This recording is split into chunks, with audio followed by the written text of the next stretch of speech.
Hello there and welcome to our first airing of Radio Intercultural, the Office of Intercultural Affairs radio show.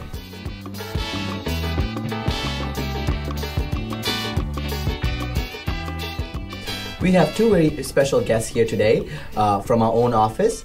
Tom Lusis, the manager of the Office of Intercultural Affairs, and Candace Stewart, the Transition and Engagement Coordinator at the Office of Intercultural Affairs. We will be talking to them today about some of the important aspects of the office, programming, and different other activities that we run here at the Office of Intercultural Affairs. So without further ado, we'll just get started. So Candace, would you mind just telling us a little bit about your background and also why you love working for the Office of Intercultural Affairs? Okay. Thanks, Danuka, and hi everyone who's listening to our show today. I am from Trinidad and Tobago, and I've been in Canada for the past 14 years. I came here to the University of Guelph for my undergraduate degree in molecular biology and genetics, and I did a master's in animal biotechnology. While I was studying, I always worked at the International Student Office, and it's just somewhere that I felt very comfortable, and I knew that I can give back to students who were like myself because I came as an international student. And so after graduating, I had the opportunity to work with the office, and I'm here today. I really love my job because it gives me the opportunity to explore a side of myself that I know exists. I get to work directly with students who I'm able to mentor and to guide and to help them settle to life here in Canada.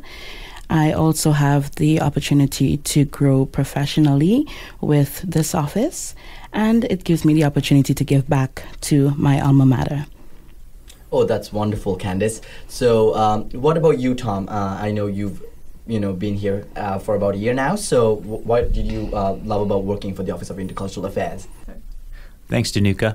In terms of my cultural background, my mother is Filipino and my father is Latvian, and both of them came to Canada. My father came after the Second World War, and my mother came to Canada in the 1960s. And so I've grown up in an immigrant household and really watched their immigration experiences and also the immigration experiences of my cousins and other relatives. So I've always had an interest in kind of immigration and the newcomer kind of issues. I'm also a PhD candidate here at the geography department, and my research looks at immigration and transnationalism and globalization with a focus on labor market integration of immigrants. So I've always had an intellectual kind of interest in this subject. What I've also done recently, though, is I've worked out in the community on immigration projects, and most recently on the City of Guelph's local immigration partnership project. So between all of those things, this job is a really good fit for me. What I like about it is really is a very good mixture of theory and practice, and so our programs are grounded in the international student and student development theory literature, and we also have learning objectives and outcomes, and we have an assessment component to what we do, and all of those things really fit well with my research skills and my research background. But at the same time, there's a really practical side to what we do here at the university in the Office of Intercultural Affairs, and what I mean by that is our programs are really meant to have make a tangible positive difference into the student experience here at the University of Guelph. So again, it's a really nice mixture of theory and practice, and I quite enjoy working here. Thank you so much, Tom, for telling us a little bit about yourself. So since now we've learned a little bit about both Candace and Tom, why don't we get into a little bit about the Office of Intercultural Affairs and where it's located and its main programming objectives. So Candace? Okay, so I'll talk about where the Office of Intercultural Affairs is located.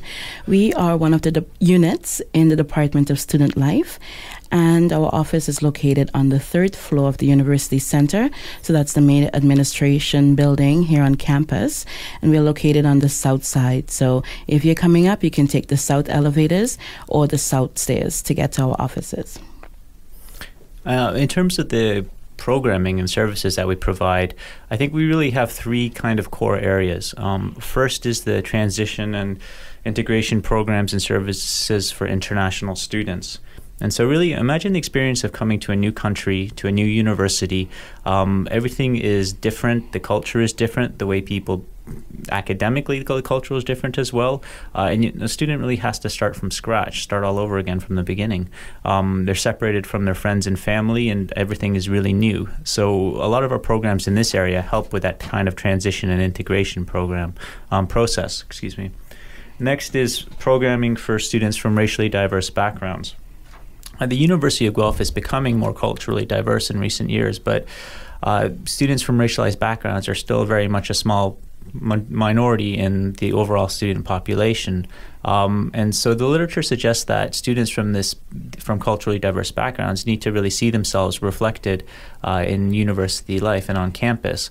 And they also might experience cultural barriers on campus. So those are the two main aspects of programming for for students of racialized backgrounds that our programs focus on. The last kind of core area of our programming relates to internationalization and global citizenship. Not all the students at the University of Guelph are going to have the chance to maybe study abroad or travel abroad and experience different cultures.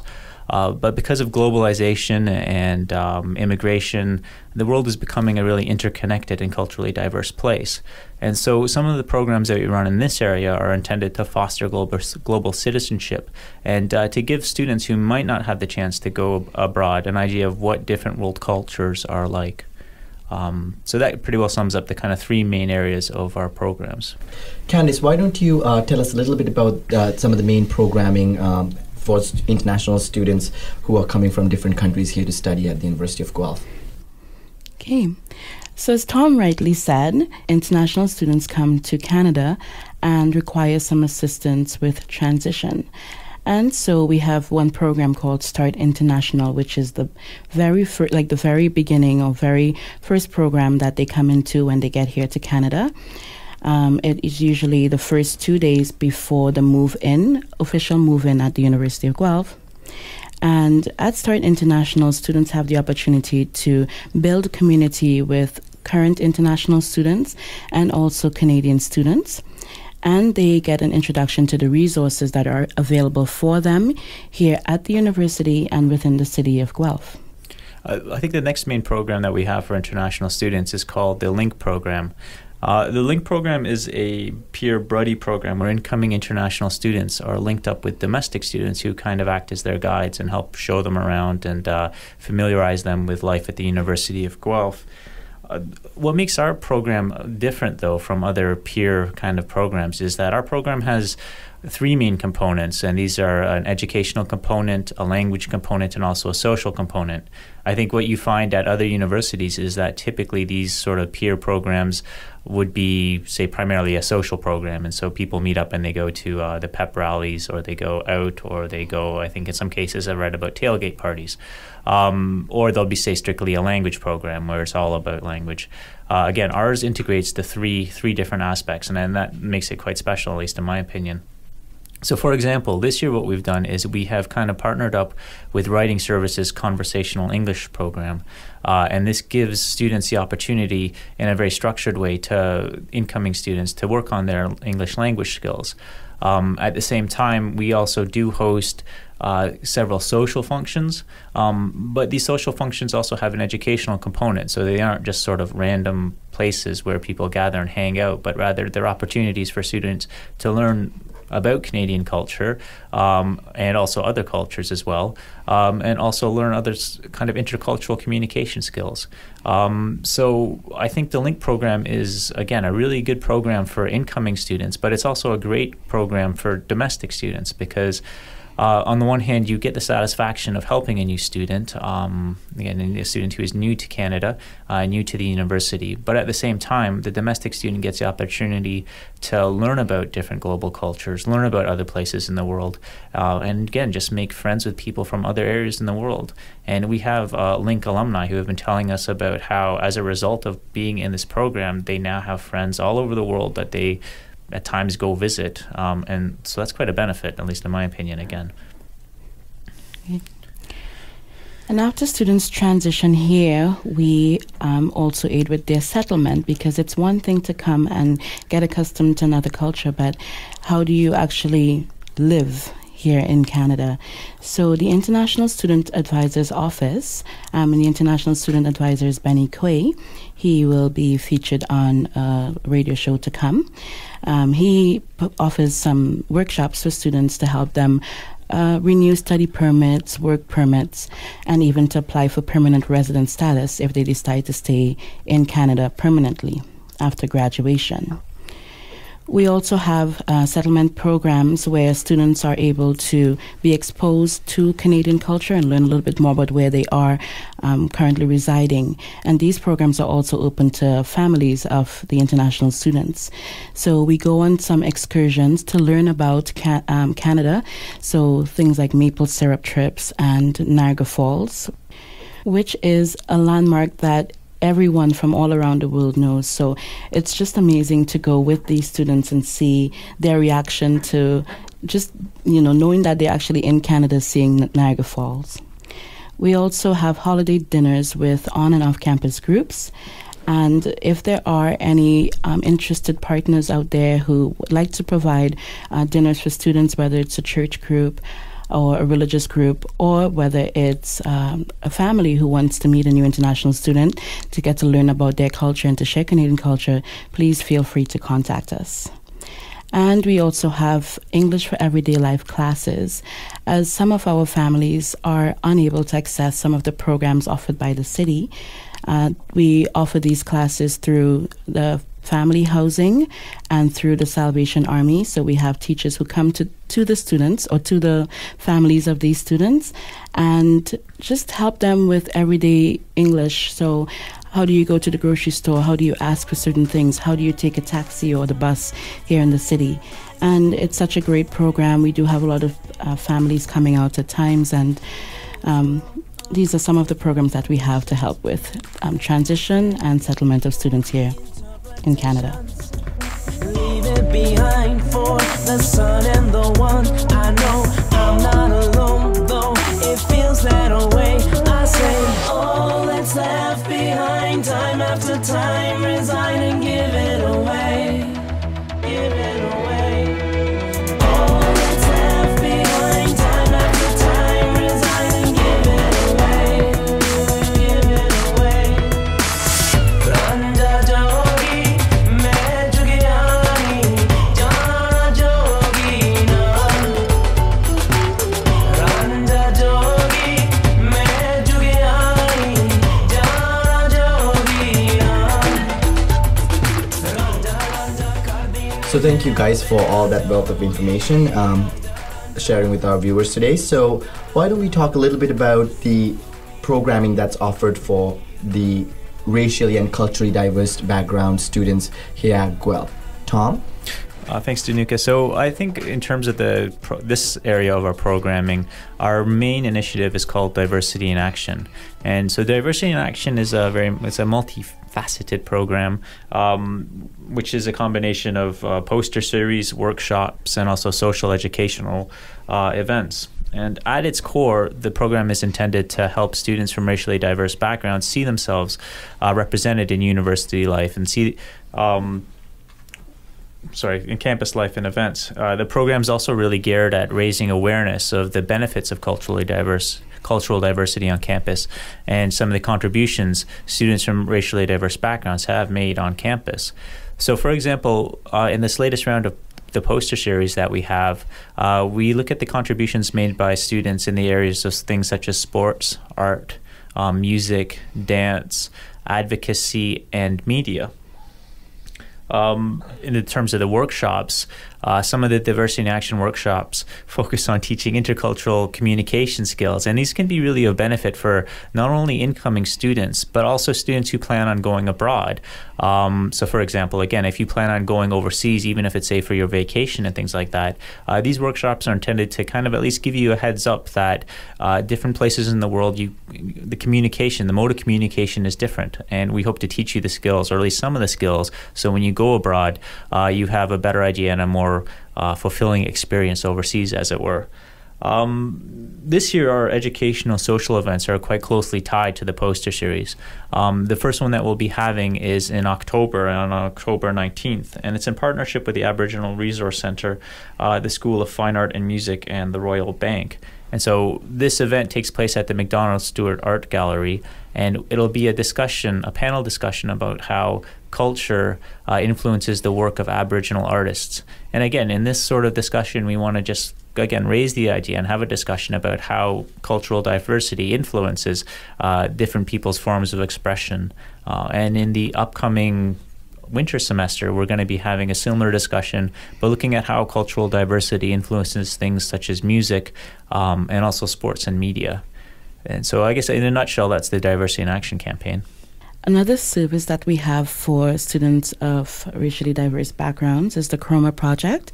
And this is a mentorship program where students are mentored academically and also on a cultural perspective.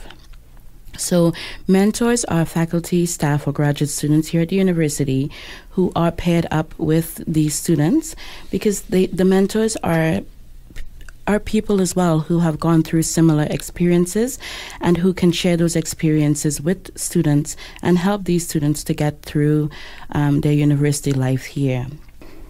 Okay, as Tom mentioned earlier, the importance of these groups of students seeing themselves represented here at the university, and this project does just that. Students who have participated in the Chroma Project in the past, and I would say that this is our second year running the Chroma Project, these students have said that they built academic networks that they did not think were possible without having their mentors. They also excelled academically due to the resources that these mentors provided, both on academic and a cultural basis. Mentors were able to give back to students who were like themselves, and they reflected on their past trials and accomplishments of getting where they are today. And we're happy to say that the Chroma Project not only offered this mentorship, but offered lasting friendships, as both parties of mentors and mentees said that they found lasting friendships with their peers. So if you are a student out there who qualifies for this program or a potential mentor, we like you to visit our website, www.chromaproject.ca, or you can contact me directly, and I am the program coordinator for this Chroma Project. Thank you, Candace, for that really great description of all our really great programs here for students. So if there's anybody else out there that wants to get involved with these programs, please contact our office. So now the third objective of our office would be internationalization and global citizenship. So Tom, would you mind explaining a little bit about what it means and what kind of programming we offer here at the university? Yeah, sure. Thanks, Danuka. In general, I'd say internationalization and global citizenship are obviously quite related. Really, they kind of focus on the idea that many students might not come from the most culturally diverse places or have the opportunity to go out and see the world. Again, not everybody has the opportunity to, say, backpack around Europe or South America on their summer vacations or even study abroad. But at the same time, the world is becoming more culturally diverse. Globalization is bringing people, ideas, food, music, all sorts of things from all around the world together. One just has to look at places such as Toronto or Vancouver or Montreal to see cultural diversity thriving. So having said that, our programming that focuses in the area of internationalization and fostering global citizenship is aimed at, again, raising students' awareness of what is going on in the world. There are, currently there's a lot of things: earthquakes, natural disasters, political uprisings, famines, all these sorts of important world events that are going on, and we really want to make sure that students have the opportunity to learn about them. And part of this as well is to also let students know about the different cultures that are out there, so that say perhaps if they do have the opportunity to work overseas, it won't be a huge culture shock for them when they go somewhere abroad. So one new program that we're starting this fall is called the Global Issues Discussion Series. So this series is going to focus on current world events, and some of the topics that we'll be looking at are the famine in Africa, the role of social media such as Twitter in mass mobilization movements, and these include, say, the Arab Spring, the G20 riots, the recent rioting in London. Again, and looking at how social media technology is being used to mobilize people for good or for bad.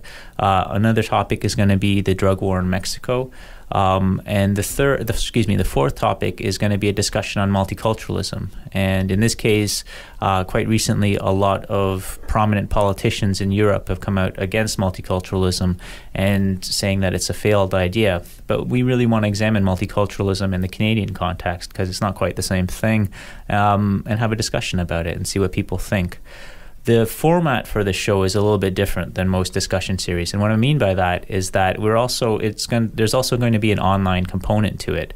And so 2 weeks before the public discussion, there's going to be a discussion forum set up on the OIA website. There'll be some material circulated, such as newspaper articles, and we're going to ask students who are participating to read the articles, and then we'll pose a few questions based on them, and just to get a debate going ahead of time. And the idea here is that it'll give students an opportunity to kind of participate, especially students who might be intimidated at asking questions at a public debate. Get a discussion going before the public debate, before the public venue, and it's also for the panelists as well who will be participating at the panel discussion. And what I mean by that is that they'll have an idea of what students are interested in, what aspects of, say, multiculturalism students are talking about, and that'll also hopefully give a more interactive and energized public discussion. The panelists for these discussions will be faculty members, international students, and also members of the community who have expertise in these areas. And also for the first discussion, we're hoping to have President Alistair Summerlee come and speak about the famine in Africa. He was recently in Africa and he saw the conditions at the refugee camps there, and we're hoping to secure him so he will lead off this series. And if that is the case, we're also going to be having a fundraiser for the Shine the Light campaign at the first discussion. It's great to know that we can draw on expertise right here in the university community and within the city of Guelph. And over the past year, we teamed up with student groups in order to provide cultural shows, which is a great way to experience culture, so through dance, through music, and through fashion.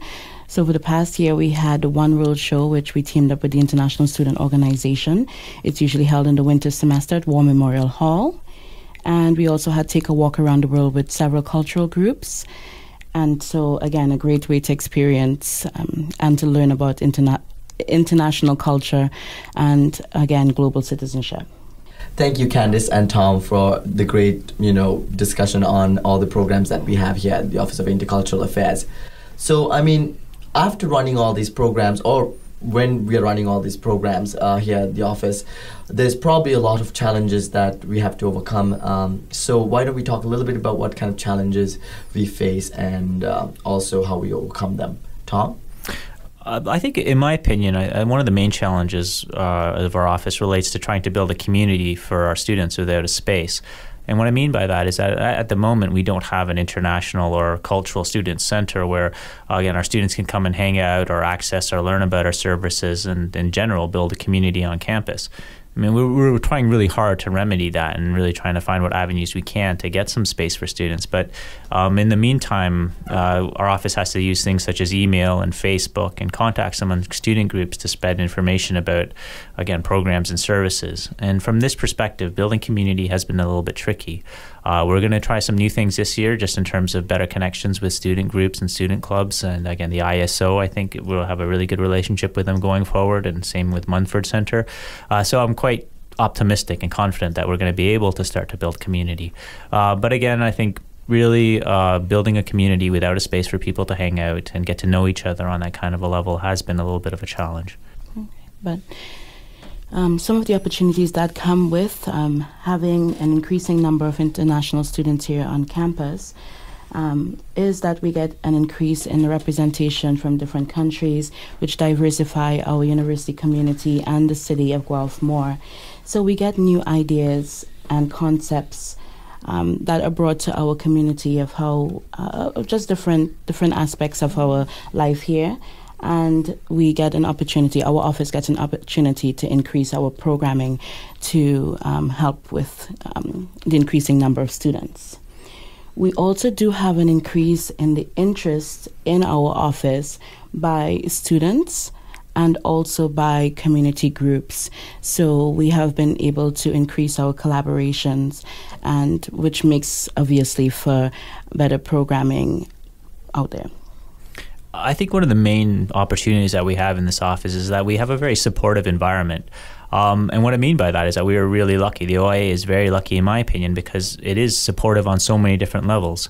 And so, for example, the Director of Student Life, Lori Schnarr, is extremely supportive of all our programs and initiatives. And she really believes in trying to improve the student experience and is always pushing us to develop new ideas or improve existing programs. She's always helping us out in whichever way she can. She gives very good feedback. And best of all, she lets us really run with some of our wild ideas. And that makes for a really interesting kind of place to work. The same holds true for Brenda Whiteside, the Associate Vice President of Student Affairs. And she also has been very supportive of the OIA, and this has been a great help for our office. Also, student groups that we've been working with have been great. They're very enthusiastic, and they're an amazing source for new ideas and feedback about existing programs. And I look forward to working with them more closely in the future. And lastly, and this is kind of more from my perspective as the manager of the office, one of the greatest things about working here and a great opportunity is the staff that I work with. Benny and Candace have been really great. And also, though, our student staff. The student staff have taken on a lot of responsibility in a short amount of time. They're really enthusiastic. They're very thorough, very professional, and I am very pleased to be working with such a cool and engaging group. It's also a pleasure to work with you, Tom. Thank you, both of you, for giving us all this information about the Office of Intercultural Affairs. So before we wrap up, is there any last remarks, comments, Tom? I think the only thing I really want to say is that international students and students from racialized backgrounds, although they are a small portion on this as a student population, I think in many respects they're a really, if I can call them a resource, they're a very good resource to learn about the rest of the world. Mind you, I'm in a sense biased because my research has always looked at immigration and globalization and things like that, but I've really learned a lot from different foreign students. And what I mean by that is that during my PhD, I shared an office with students from Spain, from Africa, from different parts of the world, from China. And you get to know them. You get to learn about different parts of the world, how things work. And what was really nice was that they really helped me develop as well and helped me question and challenge some of the things that I did that I thought were normal. But then on the other side, on the other hand, people said, well, we don't actually do that on the other side of the world. So, for example, eating lunch in front of your computer, working away all the time, that was normal to me, but it's not really normal in the other parts of the world where people sit down and enjoy their lunch. So things like that help you put your own world into perspective and think maybe a little bit more critically about why you do what you do. And as a result, I think you really learn from that.